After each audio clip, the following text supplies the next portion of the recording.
தொடர்ந்து நம்ம வந்து இந்த அக்ரிஸ்நெட் வெப்சைட்டை யூஸ் பண்ணி விவசாயிகள் என்னென்னலாம் பயன்பெறலாம் அப்படின்ற மாதிரி நிறைய வீடியோஸ் போட்டுகிட்டே வரும். ஸோ அந்த சீரீஸில் இன்னைக்கு என்ன பார்க்க போகிறோம் அப்படின்னா, வேளாண்மை மண்டலங்கள் எப்படி இருக்குது, பரப்பு, உற்பத்தி, மழை அளவு, நீர் ஆதாரங்கள் இதெல்லாம் எப்படி பார்க்கறது அப்படின்ற இந்த வீடியோ நான் சொல்ல போகிறேன். தமிழ்நாட்டில் வேளாண்மை நிலப்பகுதிகளை அதோட தட்பவெப்ப மண்டலங்களா நிறைய தட்பவெப்ப மண்டலங்களா பிரிச்சிருக்காங்க. ஸோ அதை நீங்கள் தெரிஞ்சுக்கிறது ரொம்ப முக்கியம். நீங்கள் எந்த ஒரு மாவட்டத்தை சேர்ந்தவராக இருந்தாலும் உங்கள் மாவட்டம் எந்த தட்பவெப்ப மண்டலத்துக்குள்ளே வருது அப்படின்றத நீங்கள் தெரிஞ்சுக்கணும்.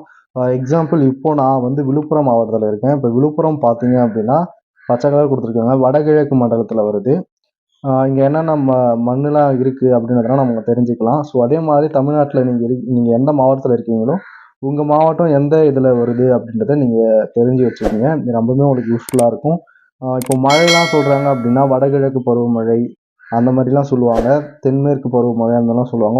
உங்கள் மண்டலம் எது அப்படின்றத நீங்கள் தெரிஞ்சுக்கிட்டாதான் நீங்கள் எந்த மண்டலத்தில் இருக்கீங்க, அந்த மழை உங்களுக்கு வருமா வராதா அப்படின்ற இது போல் இன்ஃபர்மேஷன்லாம் உங்களால் பார்த்துக்க முடியும். அதுக்கப்புறம் பார்த்தீங்க அப்படின்னா பரப்பு மற்றும் உற்பத்தி. ஸோ இதை வச்சு நீங்கள் என்ன தெரிஞ்சுக்கலாம் அப்படின்னா விவசாய பயிர்களின் பரப்பளவு, உற்பத்தி மற்றும் உற்பத்தி திறன். ஸோ இதை வச்சு நீங்கள் நெல் எவ்வளோ உற்பத்தி ஆகிருக்கு, திணைப்பயிர் எவ்வளோ உற்பத்தி ஆகிருக்கு, பருப்பு வகைகள் எவ்வளோ உற்பத்தி ஆகிருக்கு, எவ்வளோ பரப்பு எவ்வளோ உற்பத்தி ஆகிருக்கு அப்படின்றதெல்லாம் பார்த்துக்கலாம். ஸோ இது வந்து ஒவ்வொரு வருஷமும் எவ்வளோ ஆகியிருக்கு அப்படின்ற கணக்கு கொடுத்துருக்காங்க. அதே மாதிரி நெல், திணைப்பயிர், பருப்பு வகைகள் இதெல்லாம் வந்து எவ்வளோ பரப்புல உற்பத்தி பண்ணுறாங்க, எவ்வளோ உற்பத்தி ஆகிருக்கு அப்படின்ற மாதிரியும் கொடுத்துருக்காங்க.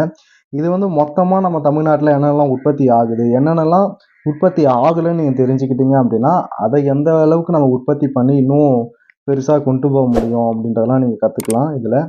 ஸோ இதுவுமே நீங்கள் பார்த்து இப்போது இன்னோவேட்டிவாக எதனா பண்ண போகிறீங்க அப்படின்னா இதெல்லாம் யூஸ் பண்ணிக்கலாம் எங்களோட ரிசோர்ஸஸ்லாம்.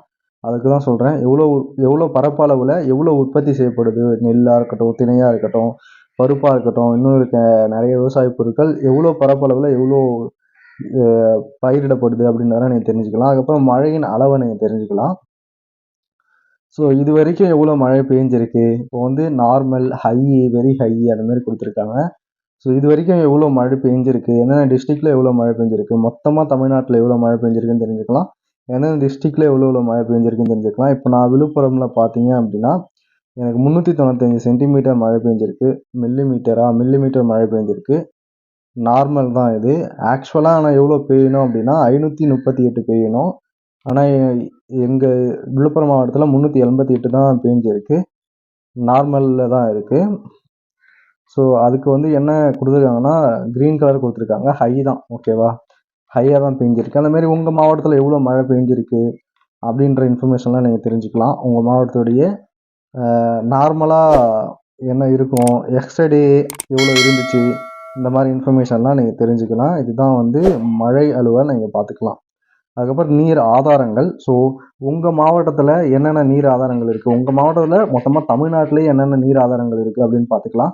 அது என்னென்ன டேட்டில் எந்த அளவுக்கு நீர் இருக்குது, நீர் இறப்பு எவ்வளோ இருந்துச்சு, ஃபுல்லாக இருக்கா இல்லை எம்டியாக இருக்கா, எவ்வளோ தண்ணி இருக்குது, அது எத்தனை அடி, எவ்வளோ கொள்ளளவு தண்ணியை வச்சிக்க முடியும் அந்த அணையில். இப்போ நீங்கள் அணை பக்கத்துலாம் இருக்கீங்க அப்படின்னா உங்களுக்கு ரொம்ப யூஸ்ஃபுல்லாக இருக்கும். தமிழ்நாட்டில் மொத்தம் 19 அணைகள் இருக்குது. ஸோ 19 நீர்நிலைகளை பற்றியுமான இன்ஃபர்மேஷனும் இந்த ஒரு இடத்துல உங்களால் பார்த்துக்க முடியும். அக்ரிஸ்நெட் வெப்சைட்டு எப்படி வரணும் அதெல்லாம் உங்களுக்கு தெரியல அப்படின்னா டிஎன் அக்ரிஸ்நெட்னு இது பண்ணுங்கள், டைப் பண்ணுங்கள். ஃபஸ்ட்டே tn.agrisnet.tn.gov.in அப்படின்ற வெப்சைட் வரும். இது ஓப்பன் பண்ணிக்கங்க. நம்மளுடைய சேனலில் அக்ரிஸ்நெட் அப்படின்ற ஒரு தனி பிளேலிஸ்ட்டே இருக்கும். அதை போய் பார்த்தீங்க அப்படின்னா இந்த வெப்சைட்டில் விவசாயிகளுக்கு எவ்வளோ யூஸ்ஃபுல்லான இன்ஃபர்மேஷன்லாம் இருக்குது அப்படின்றத நான் உங்களுக்கு சொல்லியிருப்பேன். ஸோ அதெல்லாம் பார்த்து தெரிஞ்சுக்கிங்க. ஸோ இதில் வந்து வேளாண் மண்டலங்களை பற்றி நீங்கள் பார்த்துக்கலாம். காலநிலைங்க, அதாவது பருவமழைகள் எப்போ பெய்யறதுக்கு பெய்யும் அந்த மாதிரி பார்த்துக்கலாம். பரப்பு, உற்பத்தி திறன் இதெல்லாம் பார்த்துக்கலாம். அதுக்கப்புறம் மழையின் அளவு, எவ்வளோ மழை பெய்ஞ்சிருக்கு உங்கள் மாவட்டத்தில் அப்படின்னு பார்த்துக்கலாம். அதுக்கப்புறம் நீர் ஆதாரங்கள், அதில் எவ்வளோ நீர் இருக்குது, அதுக்கு எவ்வளோ கொள்ளளவு இருக்குது, எல்லா விஷயங்களும் நீங்கள் பார்த்துக்கலாம் அந்த ஒரு வெப்சைட்டை யூஸ் பண்ணி. ஸோ அடுத்தடுத்த வீடியோஸில் இன்னும் நிறைய இன்ஃபர்மேஷன் சொல்கிறேன். இதுக்கு முன்னாடி வீடியோஸில் வந்து நம்ம இந்த திட்டங்களில் போயிட்டு எப்படி நமக்கு வந்து எதனா தேவை அப்படின்னா, இப்போது வந்து எனக்கு ஏதோ ஒரு பொருள் தேவை அப்படின்னா எப்படி இது பண்ணுறது அப்படின்றத நான் உங்களுக்கு சொல்லியிருந்தேன்.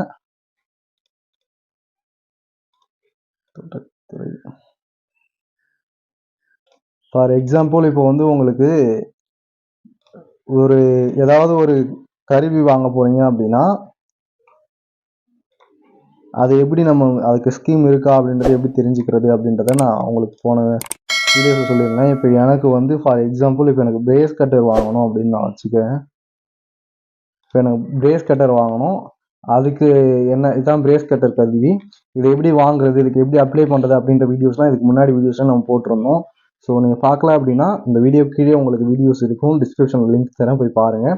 நம்ம சேனல் ஓப்பன் பண்ணிங்கனாலும் அக்ரிஸ்நெட் அப்படின்ற ஒரு பிளேலிஸ்ட் இருக்கும், அதுலேயுமே இதை பற்றி நிறைய இன்ஃபர்மேஷன் நான் உங்களுக்கு சொல்லியிருப்பேன். ஸோ ஸ்மால் அண்ட் சிறு குறு விவசாயியாக இருந்தீங்க அப்படின்னா உங்களுக்கு 50% வரைக்கும் மானியம் தருவாங்க. 30,000 ரூபா வரைக்கும் வாங்கிக்கலாம்.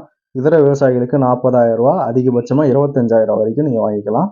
40%, அதாவது 50% உங்களுடைய நீங்கள் வாங்க போகிற பொருளுடைய 50% 30,000க்கும் கம்மியாக இருக்குது அப்படின்னா 50% எடுத்துப்பாங்க. நீங்கள் வாங்க போகிற பொருளுடைய வேல்யூ 50% பார்க்கும்போது உங்களுக்கு ஒரு 40,000 50,000 30,000 தாண்டி வருது அப்படின்னா அதிகபட்சம் 30,000 தான் தருவாங்க. அதுக்கு மேலே இருக்க அமௌண்ட்டை நீங்கள் தான் உங்கள் கை காசு போட்டு வாங்கிக்கணும். இதுதான் இதுக்கான கான்செப்ட்டு.